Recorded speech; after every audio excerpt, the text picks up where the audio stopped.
right, so tell us first about the challenges of doing Chicago Fire in Chicago. It's actually been such a pure pleasure. The mayor, Rahm Emanuel of Chicago, really hurled the keys to the city at us and made it such that it really hasn't been challenging. It's been a completely welcoming experience. The other thing that's been exciting for us is that we've used weather in Chicago, which is quite a notable thing, as another character in the show. And I was talking to David before, and he was telling me there are actually quite a few local firefighters who participate in the show. Tell us about that. Absolutely.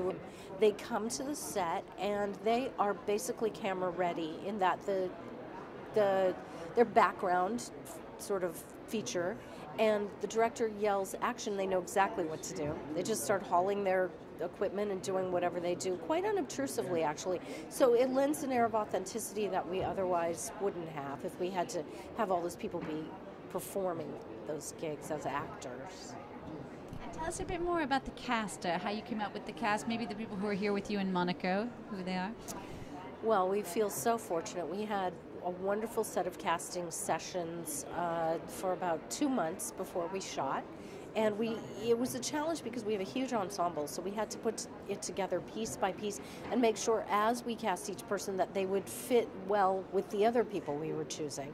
So Eamon Walker was our first person cast in the show. He plays the chief, and that sort of set the tone. He's got this stentorian voice, and he's got a really wonderful curriculum vitae, and has been on some amazing shows, and was just such a respected voice in the community. So that really set the bar pretty high.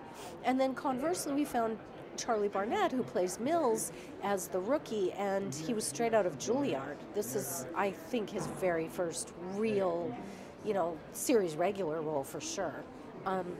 So that was exciting. And then David Eichenberg walked in the door, and of course the world knows him as Steve from Sex and the City, and we were all like, it's Steve!